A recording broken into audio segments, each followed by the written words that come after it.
Здравствуйте! Мы с вами на канале Аркадия Орешникова, и сегодня у нас вторая часть посещения Старо-Татарского кладбища, вернее, Ново-Татарское кладбище в Старо-Татарской Слободе. Мы подошли с вами к другим воротам, это называется Волжская калитка.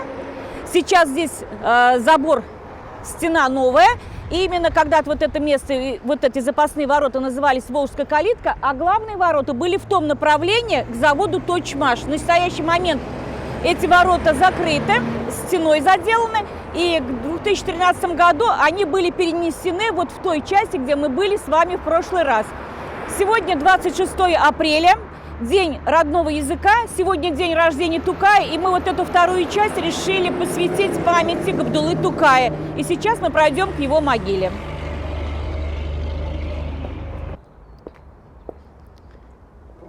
Сейчас мы с вами подошли к могиле Габдуллы Тукая. Когда вы входите в калитку Волжскую, калитку, которая называлась вот эти ворота, нужно пройти сначала по 31-й аллее, затем будет указатель 5-й аллеи, который вот выведет вас как раз к этой части кладбища. Эта вот дорога впереди называется Иске-Юл, то есть старая дорога. Она шла именно от тех ворот. Это главные ворота были вот в направлении завода, который сейчас закрыта. И это была вот старая часть кладбища. А та часть, в которой мы были с вами в прошлый раз, это уже новая, уже начало 20 века. Вернее, вторая половина даже 20 века. И именно вот в этой части кладбища был похоронен Габдулла Тукай. Когда хоронили Тукая, за его могилой как раз и заканчивалась территория кладбища. Это в последующем она уже расширилась. На его надгробной плите уже возложены цветы, потому что сегодня день рождения Габдуллы Тукая. Он родился 26 апреля 1886 года в деревне Кашлауч и не дожил до своего 27-летия ровно 11 дней. Скончался он в 8:15, 2 по старому, по новому стилю 15 апреля в Клячкинской больнице. Это у нас на улице Островского напротив ТЮЗа. И был похоронен именно 17-го. Была ненастная погода, еще не растаял до конца снег, вот это жижа по описаниям. И провожал его практически весь город. Мусульманская часть города была в трауре. На многих предприятиях были сокращены рабочие дни. Редакции, газеты, типографии не работали в день вот эти с кончины до его похорон. Со всех, вернее, городов Российской империи, где знали работу Тукая, шли эти телеграммы соболезнования. Здесь начертано «Сас мой нежный и печальный, слишком мало ты звучал». Вот именно практически не дожив до 27-летия, он скончался. Похорон Тукая – это было траурное мероприятие, которое начиналось от Клячкинской больницы, со двора. Палата, в которой он скончался, между окнами этой палаты на сегодняшний день установлена мемориальная доска. Вы можете как бы в свое свободное время пройти и посмотреть. И вот во дворе, вот когда заходите со стороны, где находится мемориальная доска, именно в этом дворе и было вынесено тело Тукая по мусульманскому обряду. Затем снята маска, посмертная маска, она хранится в музее. И потом траурная процессия, уже сделано несколько фотографических снимков, почему все это сохранилось. А накануне Шигап Ахмеров, его издатель, близкий друг, который до этого, мы знаем, женился на сестре Салих Сайдашева, и именно Тукай дал путеводную вот эту нить и будущее, предсказал, такое сказать, музыкальное будущее Салих Сайдашев, был Габдулла Тукай, который дружил с Шигапом Ахмером. И вот Шигап Ахмеров, когда знал, что врач, вернее, предсказал, что осталось буквально 2-3 суток жить Тукаю, он просит его сфотографироваться. Вот эти те предсмертные фотографии, которые обычно публикуются везде в интернете, в книгах, это как раз вот по просьбе Шигапа Ахмерова, который сказал, что нужно сфотографироваться. Если вы останетесь живы, это как бы будет память. Но если будет угодно, как сказать, Богу, и вы уйдете, это будет память вашим друзьям. Так были сделаны эти фотографические снимки. В больнице он находился практически 1,5 месяца. Здесь, в больнице, он напишет свое завещание. От неполученных гонораров, по тем временам это были его неполученные деньги, 500 рублей. Он завещает 2 стипендии талантливым юношам, которые будут учиться в русскоязычных школах, то есть получать образование. О себе Тукай говорил так: я не только чистый поэт, я и политик, и дипломат, и общественный деятель. То есть он понимал свое значение. Тукай в нашем городе прожил 7 лет. В 1907 году он приехал в Казань, в редакцию газеты «Юлдыз», где произошла та встреча с ее редактором. А редактор сидел за столом и зашел от Габдулла Тукай, спросил Хади Эфенди, издателя Максуди, на что секретарь, который сидел за столом, сказал: кто вы? Вот он представил, что он из Уральска. И сотрудник говорит: может, вы и Тукая знаете? И вот, смутившись, молодой человек, который больше напоминал подростка, сказал: Тукай, это я и есть.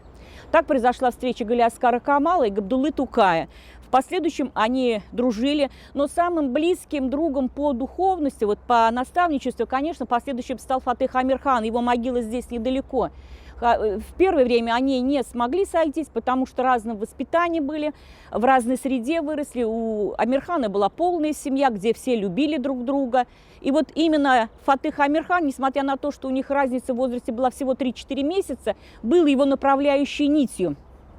И вот когда скончался Габдулла Тукай, траурной процессии 17 апреля в 13 часов дня вот вышла, получается, с современной улицы Кави-Нажми, угол Островского Кави-Нажми, Клячкинской больницы, затем по Кави-Нажми повернула на Баумана, с Баумана повернула на Университетскую и дошла до Сенного базара, где сейчас находится Сенная мечеть.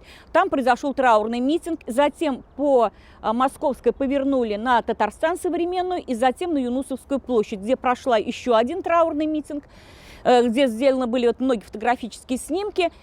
И уже оттуда, вот с этой площади, тогда ведь этих проезжих дорог не было, которым мы сейчас ездим, траурная процессия направилась именно вот сюда, на это кладбище. Джаназу намаз читал отец Фатыха Амирхана, Зариф Хазрат Амирхан. И когда траурная процессия подошла уже к кладбищу, хвост этой траурной процессии еще находился в городе. По некоторым данным, вернее, многие так пишут, около 10 тысяч человек провожали в последний путь Габдуллу Тукая. Но только один человек ехал в экипаже, это был Фатых Амирхан, так как он был инвалид и прикован был к инвалидному креслу. Когда траурная процессия подошла на территорию кладбища, где уже было все подготовлено, именно вот здесь создается оцепление, чтобы дать проститься близким друзьям. Вот настолько был большой поток народа. По исламу мы знаем, женщины не посещали кладбище, не должны возлагать цветы, но именно вот это правило было нарушено в день похорон Тукая. Руководитель гимназии Фатиха Аитова, частной гимназии, разрешила своим ученицам присутствовать, проводить в последний путь своего выдающегося поэта.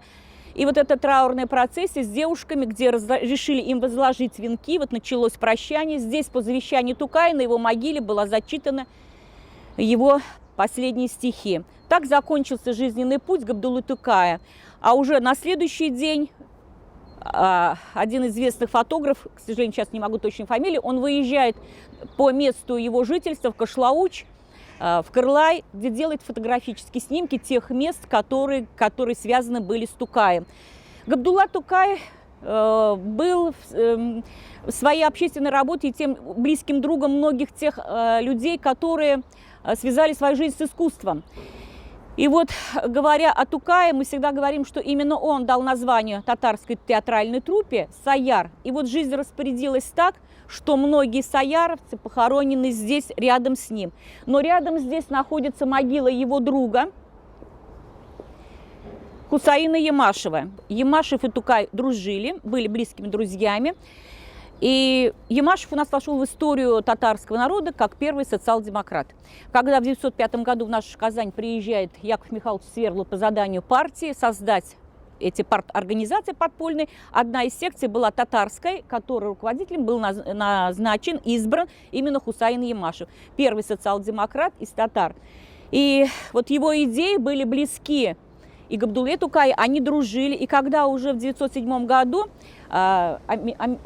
Хусаин Ямашев находился под гласным надзором полиции и вернулся уже в Казань из Оренбурга, два человека, которые не боялись навестить их дома, это был вот именно Габдулла Тукай и, сейчас скажу, Гафур Кулахметов.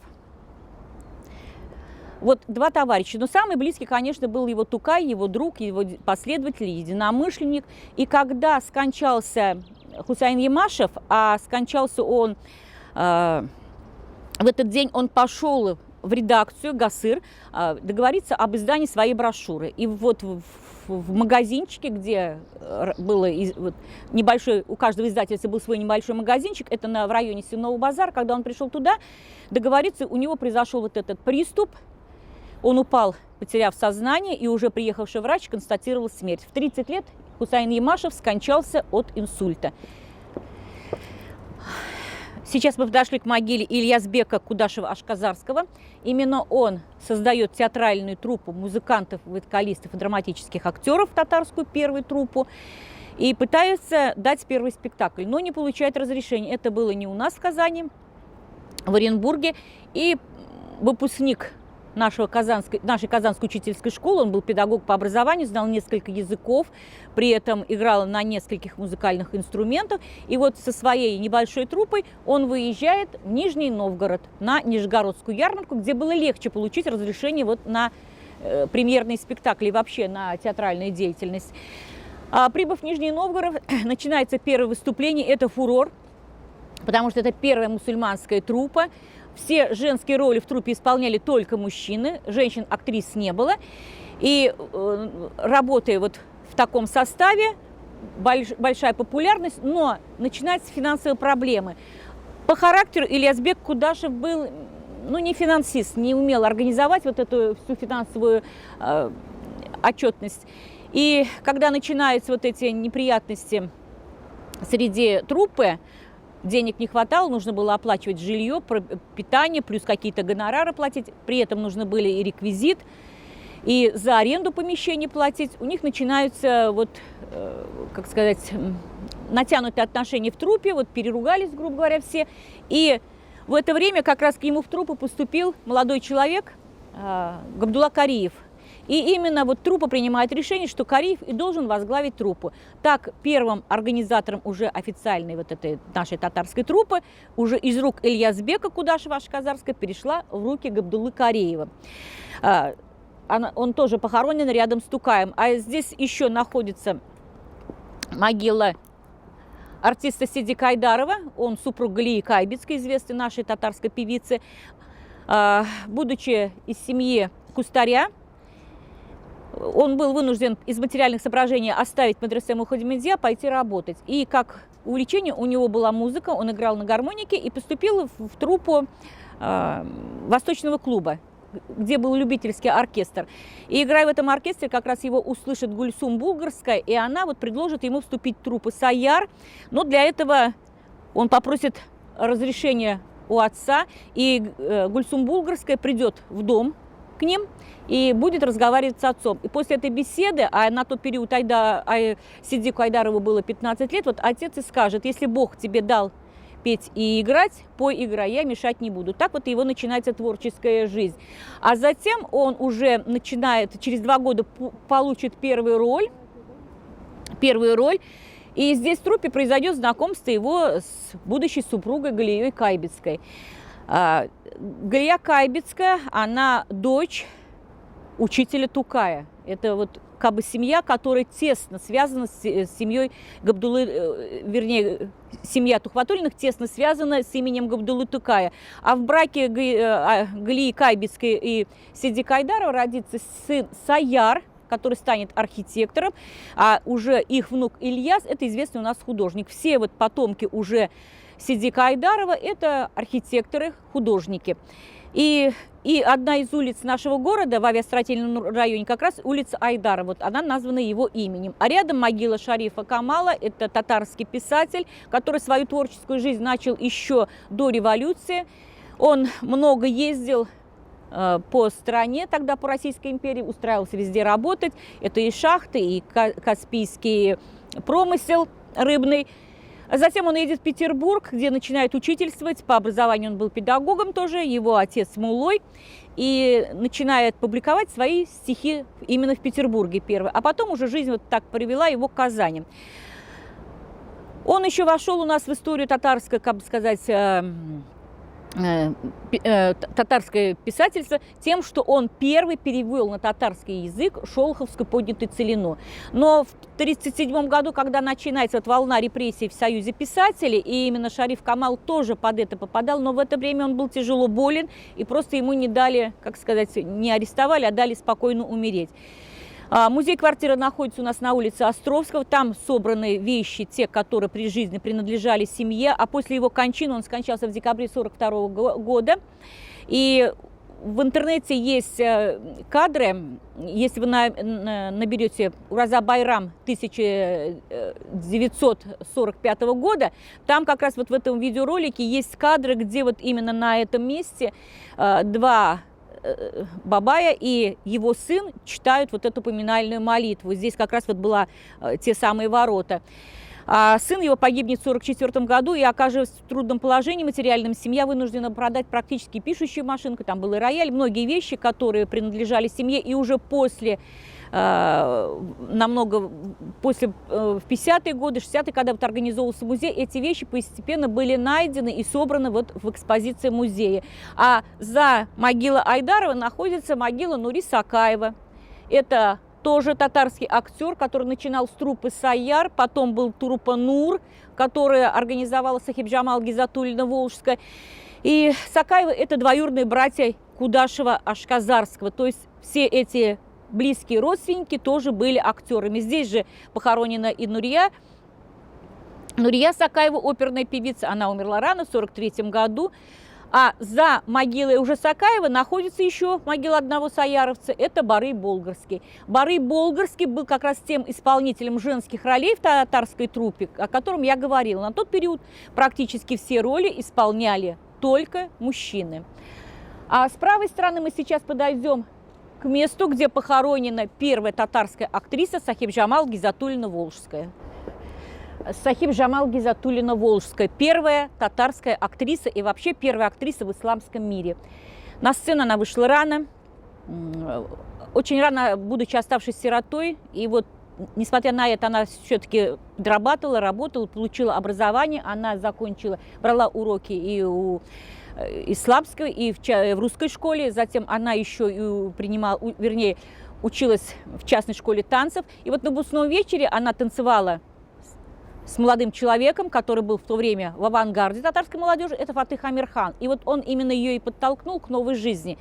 И под впечатлением от беседы с ним она уезжает в Нижний Новгород и вступает в театральную труппу, в татарскую профессиональную труппу, которая на тот период уже приехала в Нижний Новгород, и руководил этой труппой еще Кудашев-Ашказарский.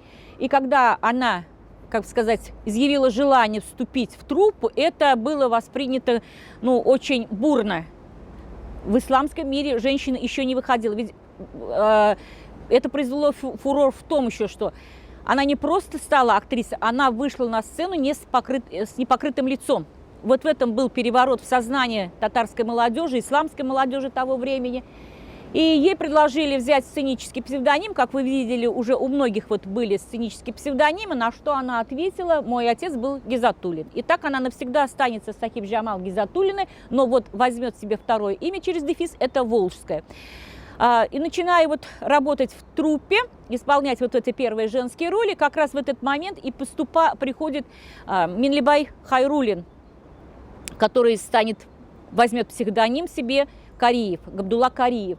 И она как бы тоже уговорила Кудашева-Ашказарского взять его в труппу. И вот так принимается в театральную труппу Габдулла Кариев, и они начинают вместе работать. А уже после того, как Ашказарский покинул труппу, вот начинается дальше гастрольная жизнь. Это была бедная, нищая жизнь, со многими препятствиями, нехваткой денег, удобств, комфорта. Но, тем не менее, они все были молоды и хотели принести вот что-то новое в жизнь, в уклад татарской молодежи в жизнь. И уже в последующем произойдет тот вот конфликт, именно это творческий конфликт был, не финансовый, творческий конфликт, и Сахиб Джамал покидает труппу. И в 1912 году уже в Уфе она создает вторую татарскую театральную труппу, но это была первая труппа, созданная женщиной. То есть вторая труппа, это вот она как раз станет НУР. В последующем, уже после революции, вот эти две труппы Саяр и НУР объединят в одну, и вот этот коллектив станет тем основой именно труппы, которую сейчас мы называем труппа имени Галяскара Камала. Сахиб Джамал Гизатуллина Волжская прожила долгую жизнь, она скончалась в Чистополе, но по ее завещанию она похоронена здесь. Ее почитателем таланта был как раз и Габдулла Тукай. Жили они все, когда-то снимали номера «Булгар», номера «Амур». И по несколько человек жили в одном номере, нехватка денег. На ее 17-летие, когда все представители труппы принесут ей шикарные букеты цветов, один Тукай только скажет, что я подарю тебе цветы, букет, который никогда не завянет. И подарит вот на маленьком листочке, напишет ей такой четверостишие «Ике Каяш». Вот в последующем уже, как бы готовясь к другой жизни, готовясь, как сказать, уходя в мир иной, она передала вот все эти бумаги в наш национальный архив. И они в настоящее время находятся в Национальном архиве нашей республики. И ее было такое завещание: не вымарывайте, заклинаю вас, не вымарывайте, не вычеркивайте моего имени. То есть Сахиб Джамал Гизатуллина Волжская первая актриса в исламском мире. За ней уже пойдут другие. А рядом похоронен Баки Идрис Чурманче. О себе он скажет, что он все-таки остался именно шакирдом, он учился в мадресе Мухаммадия и оставит такие воспоминания, как они, будучи шакирдами. В четверг у них был единственный свободный вечер, когда шакирдам позволялось вот этот свободный день. Они бежали в чайную, мусульманскую чайную, куда приходил иногда Тукай читать свои стихи. И вот, как он говорит, берегли, экономили деньги, чтобы заказать себе стакан чая, и вот надолго растягивает этот единственный стакан чая, на больше денег не хватало. Они ждали, когда же выйдет Тукай и, возможно, хоть что-то прочитает. И вот навсегда он сохранил эти свои воспоминания. А рядом его родители. Баки Урманче у нас в историю вошел и тем, что это первый профессиональный татарский художник, получивший академическое образование. Он пытался поступить еще до революции, но при поступлении нужно было сдавать закон Божий. А так как он был шакирдом, естественно, он не знал закона Божьего, он прекрасно знал Коран. Он прожил долгую жизнь, 93 года, был репрессирован по делу 82. Это когда у нас в республике и в стране запускался новый алфавит Яналиф. Он считал, что это и вот татарская интеллигенция в количестве 82 человек, которые подписали вот свое это письмо к правительству о том, что это будет отрыв от родных истоков татарского народа, он был в числе их. Он был приговорен к 5 годам и сослан на Соловки вместе со своим братом Хади, но они никогда не виделись там, и уже за 3 месяца до смерти он получит только от органов госбезопасности подтверждение, письмо о том, что его брат Хади был еще расстрелян в 1937 году по делу Султан Галеева. Его брат дружил с Султан Галеевым. А за его могилой находится могила Зайни Султана. У нас есть сказание в Старотатарской Слободе улица Зайни Султана. Жил он на улице Лобачевского. Он много работал в сфере театральной, и он был руководителем и организатором нашего театрального училища, театральной школы на тот период, тогда еще, вернее, техникум он назывался. Он много занимался переводами, активно участвовал в работе труппы «Саяр» и был создателем, так сказать, национальных татарских театральных трупп и в других городах российского государства на тот период. А рядом находится могила Гульсум Булгарской. Татарская актриса Гульсум Булгарская рядом с Зайни Султановым. Гульсум Булгарская была тоже одна из первых актрис, которая вступила в труппу «Саяр» за Гизатуллиной Волжской. И известный татарский театральный критик Габдрахман Карам напишет еще в 1917 году. И если, когда и напишут историю татарского театра, то на первом месте будет имя Гизатуллиной Волжской, но на самом первом и почетном месте, конечно, имя Гульсум Булгарской. Здесь еще вторая табличка Хамид Кульмамет. В первом браке она была за Барыем Болгарским, но потом они разошлись, и она в 18 году вышла за Хамита Кульмамета. Кульмамет – это его псевдоним, он из рода купцов Азимов. У нас в Казани есть Азимовская мечеть, это вот как раз и была построена на средства этой семьи. Хамид Кульмамет в последующем, когда работал в театральной труппе «Саяр», потом он работал в передвижном татарском театре, а передвижной театр у нас еще в советский период находился в здании Кремля, где Спасская башня. И работая вот, как сказать, в театральной сфере, на него был написан донос, и он осужден в 1942 году, и по дороге на этап в Архангельскую область, куда-то в этот район, он скончался. И до настоящего времени ни место его смерти, ни место его захоронения, как заключенного, неизвестно. И вот по завещанию уже супруги, актрисы Гульсум Булгарская, здесь установлена табличка о том, что здесь и его, как сказать, душа Хамита Кульмамета. Гульсум Булгарская. А рядом похоронен Шакир Шамильский. У нас на улице Чернышевского, вот когда мы идем по Мусес Джалиль, Тази Гизат переходит, вот есть большой огромный дом такой, отреставрированный, он угол Чернышевского, и получается Лево-Булачина. Вот на этом доме и был когда-то установлена мемориальная доска, что в этом доме жил Шакир Шамильский, но после реставрации доска мемориальная на место не была установлена, и по сегодняшний день ее там нету.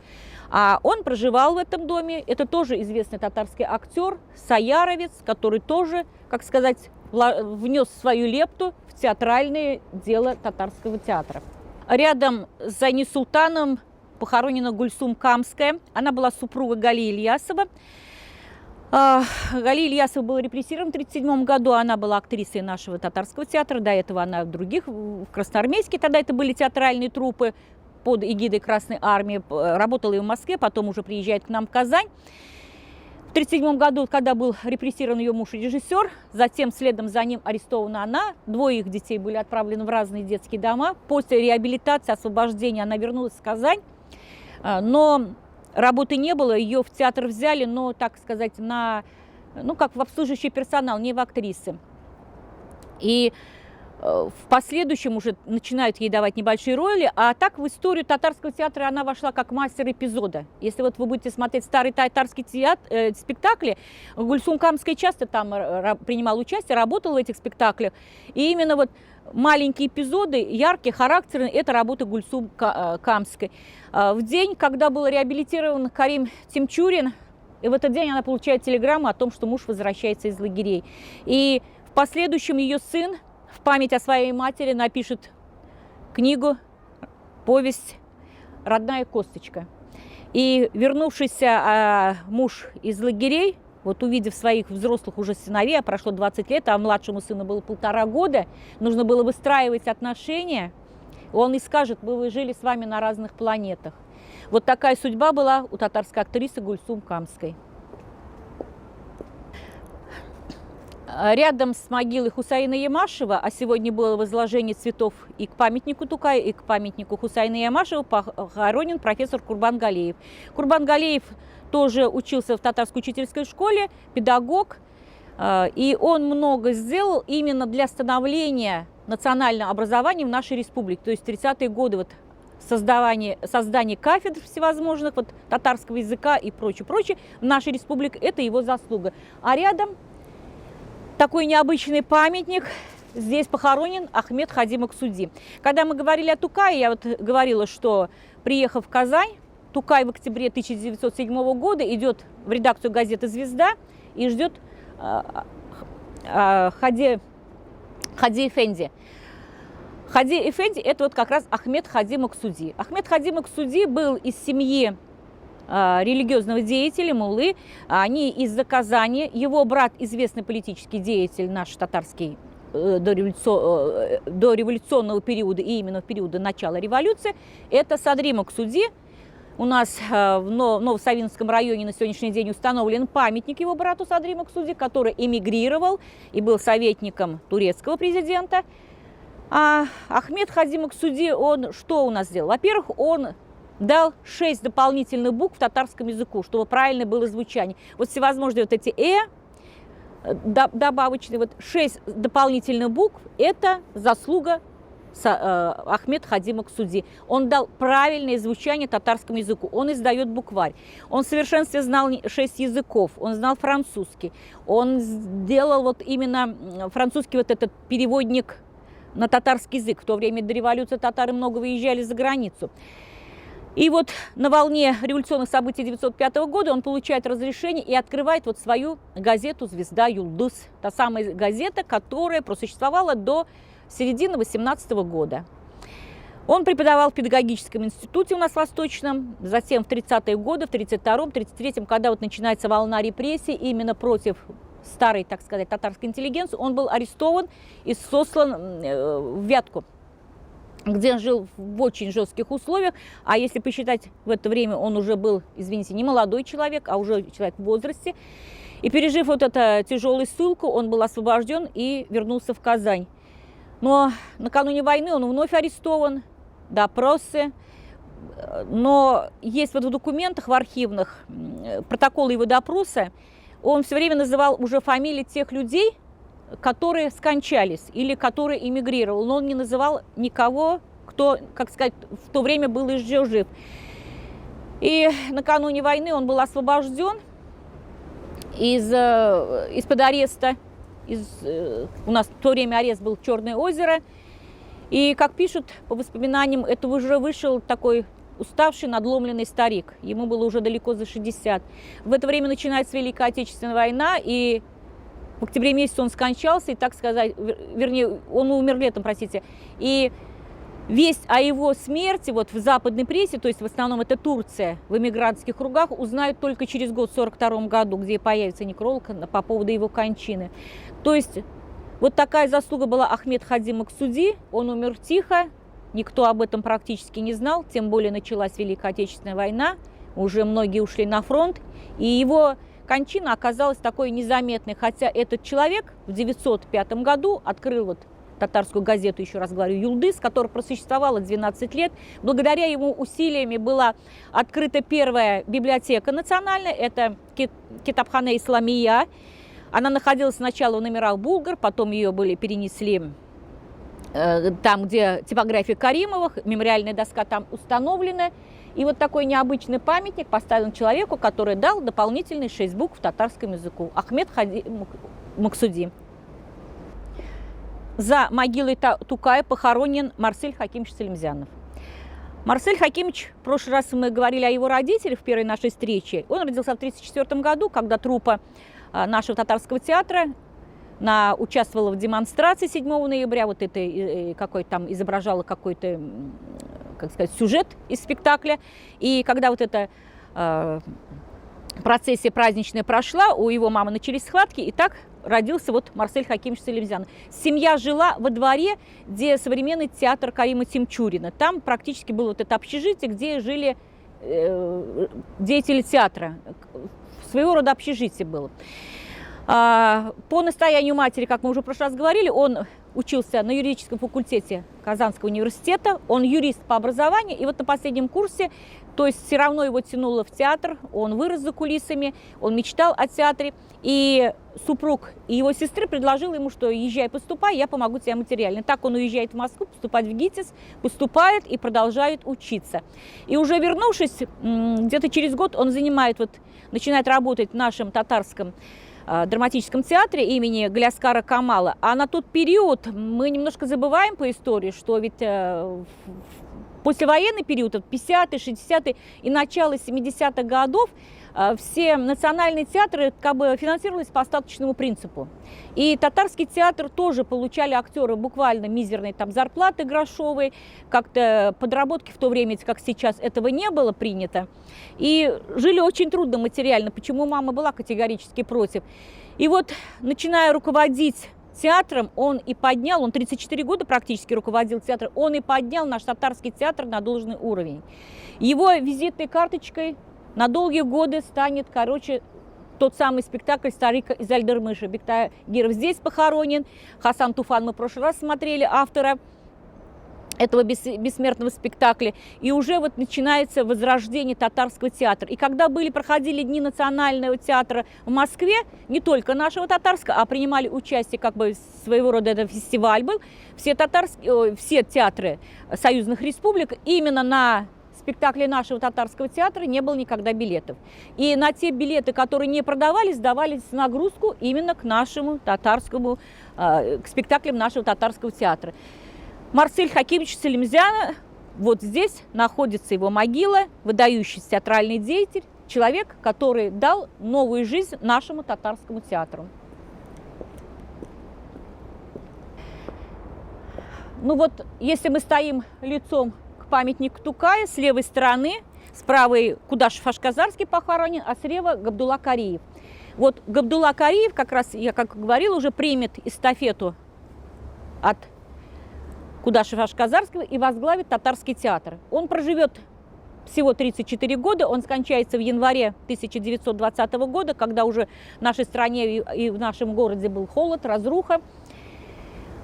Он вместе с Габдуллой Тукаем учился в Уральске, в медресе. Они дружили вот с того времени. И руководитель медресе Тухватуллин Хазрат, как раз у него был сын Камиль Матуги, который в это время вернулся из-за границы, где учился, носил вот фрак под чапаном. То есть такой модный товарищ был. Его называли татарским Шаляпиным. Камиль Матуги – это его псевдоним, это родной брат Галии Кайбицкой. И вот как раз Камиль Матуги и подтолкнет вот эту молодежь, что нужно искать новую жизнь, новые пути. И вот под влиянием Камиля Матуги они уезжают из Уральска, не отучившись до конца в медресе.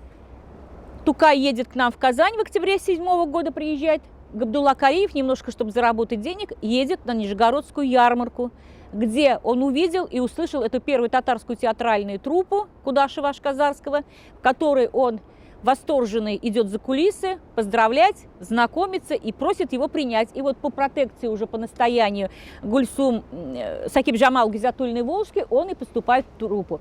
Настоящее имя было Минлибай Хайрулин. Он обладал природными такими способностями, он рано выучил Коран. И Кары – это чтец Корана, это такая почетная должность в исламе, и он готовился к этому. И в 12 лет он уже в совершенстве знал Коран, и его учитель, наставник в деревне, как бы посчитал, что неприлично чтецу Корана иметь мужицкое имя, Минлибай, и меняет ему имя и дает новое. Вот он так получил имя Габдулла. А уже вступив в труппу, где как бы всем рекомендовали взять творческий псевдоним, он берет Кариев, так как он, то есть чтец Корана. Вот так он навсегда вошел в историю татарского театра, как Габдулла Кариев. И до сих пор как бы не осталось выясненным, сам ли он приобрел это кольцо или кто-то из почитателей таланта, а тогда многие как бы почитатели таланта своим актерам дарили какие-то дорогие презенты. Так в его жизни появится кольцо, которое перед смертью он передаст сначала Кариму Тимчурину. И вот после ареста Каримы Тимчурина это кольцо будет уже у Фатимы Ильской. А Фатима Ильская, этот символ татарского театра, и передаст Марсель Хакимовичу Селимжанову. В настоящее время это кольцо находится в театральном музее, это как реликвия театральная. А первое кольцо Кариевы, это вот символ татарского театра, это было его личной вещью, которой как бы он и вознес, так сказать, в ранг символа татарского театра. Возможно, какие-то были воспоминания у него с этим связаны. У татарского театра не было стационарного здания театра, и он мечтал вот приобрести под театр как раз дом Шамиль на Тукаевской, где сейчас находится музей Габдуллы Тукая. Дом Шамиль в это время город уже покинули, его владелец Ибрагим Валиуллин уже эмигрировал. И у Кариева были приличные сбережения, он хорошо, видимо, зарабатывал, и он собирал вот эти деньги именно, чтобы приобрести это здание. Но он страдал болезнью почек, очень сильно застудившись, и как бы сходил не к врачам, а к частным лицам, которые всевозможные такие народные средства, и у него произошло обострение, и в 2020 году, в январе месяце, уже с высокой температурой, отыграв последний спектакль, он скончался. И был похоронен здесь, рядом, с его близким другом, по шакирдам таким же, Габдуллой Тукаем. рядом со всеми саярцами. Габдулла Кариев, который еще до революции от деятелей татарской интеллигенции получил такой титул «Отец татарского театра». То есть у нас везде считается, что основоположник именно той театральной труппы «Сая» заложил Габдулла Кариев, хотя начал вот первые труппы собрал именно Кудашев Ашказарский. Габдулла Кариев. Фатых Амирхан, близкий друг Габдуллы Тукая. Если мы идем от могилы Тукая, то поворачиваем вот к направлению старых ворот, к зданию, где и находились те прежние ворота. И вот по этой Искею, старой дороге, напротив указателя номер 4, 4 аллеи и 17 аллеи, находится могила Фатыха Амирхана. Вот обратите внимание, именно здесь сначала стоит дата смерти, потом с дата рождения, в обратном порядке, так как положено в арабской графике. Фатых Амирхан был тоже шакирдом. Он родился в семье известных религиозных деятелей Амирхановых. Это была очень такая образованная, известная семья в нашем городе и среди татар Поволжья, не только Поволжья. Получив хорошее образование, он, учась в медресе, он вот становится вот тем, как сказать, авангардом молодежи. И сейчас вот, когда мы говорим о сотовых телефонах, о смартфонах, это все было у него уже написано в его книгах. Вы можете почитать. Несмотря на то, что разница с Габдуллой Тукаевым у них была 3 месяца, сначала ведь, когда они встречаются в редакции газет, журналов, они вместе работали, у них не сложились отношения, потому что это был вот... Амирхан одевался как такой денди, узкие брюки, котелок, галстук, а Тукай, который вырос не в семье, а переходя из одной семьи в другую, кто, как сказать, возьмет на воспитание, у него не было вот умения, как сказать, жить, одеваться, распоряжаться деньгами. И они друг друга, как сказать, кусали. Амирхан не воспринимал то, что вот как выглядит Тукай, а Тукай вот идет на базар с большими деньгами, что на него одели, вот в том он и пошел. Вечно у него костюм не по размеру, какой-то непричесанный, неухоженный. Я говорю, Фатых Амирхан весь такой вот изысканный молодой человек, который вот начинает писать романы, и девушки-то у него декольте, и сам-то он котелок носит. И в последующем, через буквально несколько месяцев, они сдружатся так, что вот эта дружба у них будет идти по жизни. Они часто выезжали за город, чтобы им не мешали беседовать. Откровенно разговоры Тукая о своей жизни, о своем положении, состоянии были именно вот с Фатыхом Амирханом. Фатых Амирхан с 20 лет был прикован к постели, то есть передвигался с помощью инвалидного кресла, которое вот в экипаж устанавливали. Вот они выезжали так часто. И вот 20 лет он был прикован к инвалидному креслу. 20 лет жизни так и 20 лет жизни сяк прошло. Затем они вместе с Тукаем снимают номера «Амур». Из Булгар перебираются в более комфортабельные. Это вот у нас бывший букинист-магазин около Сенной мечети на Сенной площади. Сейчас там идет реставрация.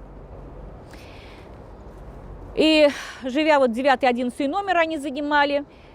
В последующем, после кончины Тукая, Амирхан напишет: слыша вот этот разрывающий кашель, каждый день мы понимали, что этот кашель по капле уносит его жизнь.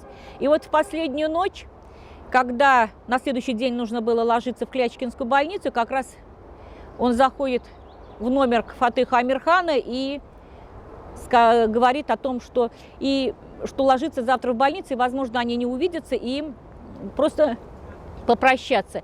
Амирхан говорит, что от врачей я знал, что ему осталось жить месяц-полтора, но тем не менее он решил его подбодрить и сказал, что до скорой встречи, на что тот ему и отвечает: пусть эта встреча будет не скорой. И Фатых Амирхан переживет его вот на 13 лет. И, как уже мы говорили, могила Тукая, это был единственный человек, который ехал в экипаже, провожая в последний путь Габдуллу Тукая. В знак уважения все шли пешком, несмотря на возраст. И в этот же вечер он напишет, что сегодня северные тюрки проводили своего великого поэта. Несмотря на то, что они были ровесниками, и значение в литературе тоже было большое у Фатыха Амирхана, он, тем не менее, отдавал предпочтение своему товарищу Габдуллу Тукаю. Он понимал значение и величие этого человека, именно как и в литературе, как основоположника татарского литературного языка, который сегодня празднуется. И уже после революции, когда начнется гонение и на имя Тукая, и начнется гонение на самого Фатыха Амирхана со стороны новой литературной молодежи, он как-то отойдет от этой деятельности. Затем умирает его отец Зариф Хазрат, и он перебирается жить в семью брата, которая находилась на улице Жуковского. На сегодняшний день этот дом отреставрирован. Улица Жуковского угол и Карла Маркса. И уже в 26 году, после тяжелой болезни, прикованный к постели, он умирает, и семья его провожает в последний путь сюда, на это татарское кладбище, напротив его близкого друга Габдуллы Тукая, который, как вот по моему мнению, был своего рода путеводной нитью в жизни Габдуллы Тукая. Именно именно Фатых Амирхан познакомит его с Зайтуной, той самой музой любовной лирики Тукая, которая была в каком-то дальнем родстве с Амирхановыми. Она тоже оставит воспоминания, такие «Мои 5 встреч с Тукаем». Эти воспоминания переданы были ее внучкой в музей. На основе этого был поставлен спектакль. И многие годы, еще в советский период, когда уже Тукай вновь начали издавать, печатать, публиковать, многие говорили, что вот она виновата в том, что не ответила взаимностью. Она не могла ответить взаимностью, потому что, во-первых, она была девушка мусульманского воспитания, но, тем не менее, она знала поэзию Тукая, она читала его, как она пишет в воспоминаниях, мы ждали каждый раз вот этого выпуска новой газеты, что же напишет он нового. И как все, она мечтала увидеть, познакомиться, так она пришла, вот случайно Фатых Амирхан увидел, как они с сестрой прогуливаются, сказал, вот будет правление сегодня, заседание редакции, где будет Тукай приходить. Вот так произошла их встреча. Но не надо забывать, что на момент знакомства ей было 15 лет. И когда она уже придет сказать ему о том, что они обратно возвращаются из Чистополя, а она была родом из Чистополя, он не пришел ее провожать. Но многие годы, когда вот все это обсуждение шло о том, что она так не поступила и не так, она не отвечала. Просто вот после своей кончины она оставила вот этот блокнот воспоминаний. 5 встреч с Тукаем. Здесь памятник установлен Фатихе Абдул-Валеевне Аитове, Абдул-Валеевне, рядом ее супруг. Фатиха Аитова – это организатор первой мусульманской гимназии у нас в Казанском крае. На это она вложила все свои личные средства, свое приданное сначала, затем то, что оставил ей наследство отец. Она была родом из рода Яушевых, из Троицка. Сулейман Аитов ее сосватал, когда она была еще там 22 года. Но у них небольшая разница в возрасте была. И как она напишет, я всегда мечтала дать женщинам моей нации больше образования. И вот она мечтала открыть эту частную школу. Но выезжая несколько раз на прием в Петербург, она разрешения не получила. Уже потом, когда вот произойдут все эти революционные события, перед Первой мировой войной, после Первой мировой войны, она встретится с нашим депутатом Годзевым, по-моему, если я не ошибаюсь, он представитель партии октябристов, который и подскажет, что вот сейчас есть такое-то законодательство, на основании которого она и может открыть вот эту гимназию. Эта гимназия находилась на месте вот, Тукая, улица Тукая, Татарстан. Настоящее место, вот это 9-этажное здание, где раньше была Кыстыбыина, Перемячная сейчас находится. Вот поворот на улицу Тукая, вот 3-й дом от угла, и было ее здание ее гимназии. Это был частный дом, который она приобрела. Затем во дворе был построен 2-й дом для гимназисток. Оплата была дифференцированной, то есть по материальному благосостоянию были люди, которые освобождены. Но это заведение, ее гимназия, не была прибыльным бизнесом, как можно подумать.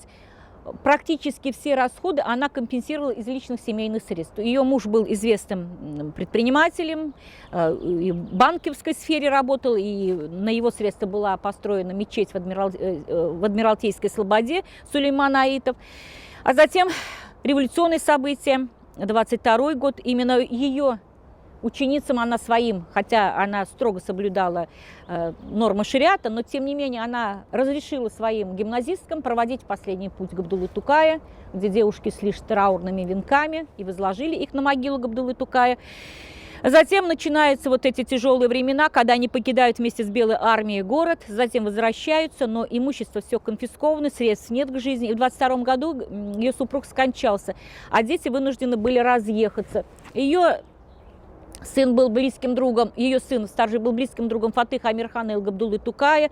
В последующем, вот, избегая гонений, он уедет из нашего города в Краснодарский край, не могу сейчас вспомнить город, и уже займется виноградарством. Вот именно там ее сын выведет 2 сорта винограда своих первых, которые назовет в память о своих друзьях Габдулла Тукай и Фатых Амирхан.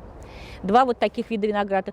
А Фатиха Аитова в 24 году, помню, как она вот создавала это свою первую школу, а сначала ведь у нее была школа для девочек из бедных семей Сукона и Слободы, где все предметы для рукоделия, а там обучали рукоделию девочек, а бы давали дополнительную профессию, не просто идти на суконную мануфактуру чернорабочую, а именно вот вышивальщиц, которая могла частным трудом зарабатывать себе деньги. Все вот эти расходные материалы она приобретала на свои средства, то есть то, что ей выделял муж из семейного бюджета, то, что у нее были свои личные деньги. Затем она открывает частную школу, и потом вот эта частная школа как раз и перешла в гимназию в 16 году, когда было официально открытие, когда было прочитано вот эти суры Корана на торжественном открытии, где представлялась, ну, вся элита губернии присутствовала. Но затем революционные события. В ее школе училась Сара Садыкова. Магру Музафаря преподавала там, ее дочь работала тоже там непосредственно. В ее школе работала первая женщина-математик. И в 24 году она обращается уже вот к новому советскому правительству, нашему республиканскому, с предложением открыть вот курсы кройки и шитья. То есть вот так был заложен фундамент под профтехобразование швейное. Ее благодаря усилиям. Но через год ее деликатных, как скажем, убрали. Ее невестка преподавала в этом училище, ее тоже убрали как элементы из бывших. И невестка работала только на вахте, другой работы ей не давали, хотя все они были с хорошим образованием. Фатиха Аитова, она сама частное образование получила у Абыстай. В вузах она не училась. И вот, находясь в трудном материальном положении, она покидает наш город и уезжает жить к сыну в Москву. У сына там тоже жизнь не складывалась, потому что, как бывший, он менял работы, везде увольняли. И в 1941 году, когда начинается Великая Отечественная война, она эвакуирована была в Казань и жила у своей невестки. В это время ее сын был уже отправлен в лагеря. Больше она своего сына не видела. И в 1942 году, перенеся инфаркт и не поднявшись уже больше с постели, она скончалась и была похоронена здесь рядом со своим мужем. Фатиха Абдулвалиевна Аитова. Именем ее названа одна из гимназий нашего города. Эта гимназия находится на улице Декабристов напротив Тандема. Выдающаяся женщина. Когда мы идем от могилы Тукая по направлению к могиле Фатыха Амирхана и Фатихи Аитовой, здесь небольшой вот участок, где похоронены представители рода Амирхановых. Амирхановы – это очень известный род был в нашей Казани и в Поволжье, и среди татар. Они из Крымской династии, когда-то обосновались здесь у нас в Казани, и были настоятелями соборной мечети Искеташ. Среди представителей рода Амирханов здесь похоронен Изариф Хазрат, который был отцом Фатыха Амирхана и читал джиназу намаз по Габдулле Тукаю. Остальные надгробия сохранились в том виде, как есть, эти более обновленные надгробия. Так что представители рода Амирхана находятся вот здесь, недалеко от могилы Габдуллы Тукая, на Иске-Ул, старая дорога. Вот здесь новая надгробная плита, она установлена на месте старой, где похоронен Галимзян Буруди. Буруди – основатель медресе Мухаммадия, который ввел это новометодное образование в нашей Казанском крае. На тот период это было новшество, потому что во всех медресе тогда учили только Коран и то, как распределять имущество после покойного, и вот судебные процессы по поводу брака и развода. И именно вот Буруди, получив образование за границей, когда вернулся, вот рассказал своему отцу, а отец был его предприниматель, крупный купец, который занимался изготовлением обуви. Человек очень состоятельный, жили они в Старо-Татарской Слободе, и вот отец, как бы под впечатлением от того идей сына, начинает строить медресе Мухаммадия. Вот на своем земельном участке, который примыкал за дом, он начинает строить. Вот Мухаммадия, мы знаем, она у нас находится на улице Тукая. Затем к этой идее подтянутся другие купцы, и будут надстроены все остальные этажи, и вот этот угловая часть. И Буруди, когда в 20-е годы вот начинаются все вот эти революционные события, во-первых, он у нас вошел в историю как первый избранный муфтий в российском государстве. До этого, это вот февральские события, все муфти были назначены императором. И вот когда произойдут выборы между отцом султана Гябяши и вот Буруди получит большее число голосов и станет в историю, войдет как первый избранный муфти Российской империи, мусульман Поволжья и Урала. Но начинаются 20-е годы, вот это период голода, уже когда становление советской власти, власть и ситуация в городе настолько поменялась, что в семье Буруди была ведь большая библиотека, которую собирал сначала его отец, вкладывал это большие деньги. Затем, когда Буруди сам выезжал за границу, он много приобрел рукописи. И вот эту собранную библиотеку, чтобы ее не утерять и не потерять, и она не исчезла бесследно, он добровольно ее сдает новому государству. В 2020 году вот она и стала основой вот нашего института Ибрагимова, Галимжана Ибрагимова. Вот отдел рукописи. Это вот как раз то, что передал Буруди. А уже в последующем он входит в комиссию по помощи голодающим, и с этим вопросом он едет в Москву к правительству, чтобы оказать какую-то посильную помощь, и собрать деньги тогда тоже надо было разрешение. Он там простудился и скончался в Москве в Боткинской больнице.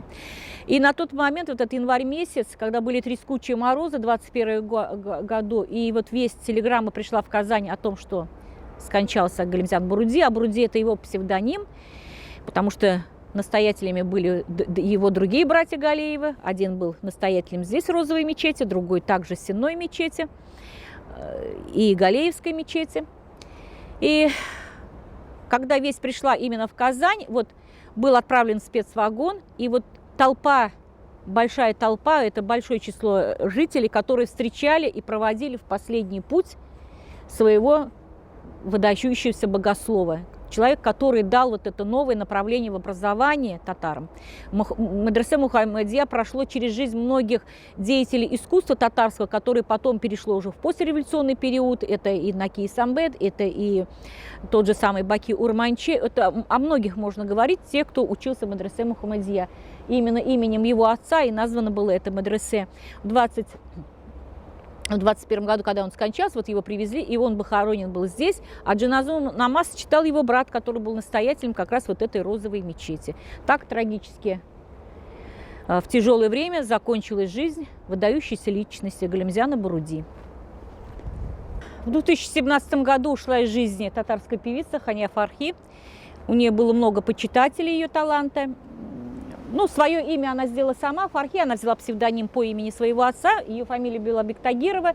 Здесь на ее надгробной плите написано «В жизни не умрет песня», как она говорила. Она сама себя сделала, выросла она в большой многодетной семье, помимо их 6 детей, в семье было еще 5 приемных, это ее двоюродные братья, которые родители взяли после смерти родителей на воспитание. И уже по окончании школы родители отправляют ее учиться в текстильный институт в Москву. И как она потом ей вспоминала, что вернуться она не могла, потому что денег на обратную дорогу родители не дали. То есть нужно было поступить. Она поступила, отучилась, но потом поступает уже в музыкальное училище Ипполитова. В какое-то время она пела и в хоре Пятницкого подрабатывала, а потом у нас ведь есть Дом творчества татарский в Москве, и она принимала часто вот в вечерах там участие. А затем начинаются перестроечные времена, и нужно было как-то зарабатывать, содержать себя, семью. И она начинает сначала с коллективом петь, а потом ей предлагают, что она может и сама создать коллектив. Так она создала вот свой коллектив и начала уже выступать. У нее было большое число почитателей ее таланта. Несмотря на то, что как бы жизнь ее оборвалась так неожиданно для всех. Это был шок в августе месяце 2017 года, когда вот разнеслась весть в интернете о том, что Фания Фархи скончалась у себя на родине. Но по ее завещанию она была похоронена здесь. Она похоронена на второй аллее, когда вот от Тукая вниз идете спускаться к старым воротам. Вот она как раз тут на повороте Кольцевой, она и похоронена. Фания Фархи такая женщина была яркая. Она, как сказать, любила наряды, у нее всегда очень были интересные концертные костюмы, красивый голос, красивая внешность, но тем не менее вот рано ушедшая из жизни. И для многих почитателей ее таланта и сегодня ее песни как бы радуют душу. Фания Фархи. Сегодня 26 апреля, день рождения Габдуллы Тукая, день родного языка. Мы с вами побывали на татарском кладбище, где вспомнили и Тукая, и тех саярцев, которые были с ним рядом при жизни, а также Фатиха Амирхан и многих тех, которые шли по жизни с ним. К сожалению, в рамках нашего времени мы не успели посетить могилу Марджани и других выдающихся творческих личностей, как писателей, богословов, литературных деятелей. Их очень много, они похоронены на 13-15 аллее. Если у вас есть интерес к этому, пишите на канал Аркадия Орешникова, высказывайте свои пожелания, мы можем продолжить эти встречи. Ну а сегодня те, кто какой-то воле судьбы или вдали от Казани не смогли посетить могилу Габдуллы Тукая, мы вот с вами прошли и сделали это. Поэтому подписывайтесь на канал Аркадия и также подписывайтесь в группу «Старая Казань. На все времена». С этой группой, руководитель которой организатором является Ирина Кримштейн, мы приходим раз в год, иногда 2 раза в год, сюда на Старо-Татарское кладбище и посещаем могилы тех выдающихся личностей, которые внесли в свой вклад в историю Казани, в историю татарского народа и вообще оставили большой свой глубокий след в жизни. Поэтому всего доброго вам. Пишите, высказывайте свои пожелания. Ждем вас на канале у Аркадия Орешникова. Всего доброго.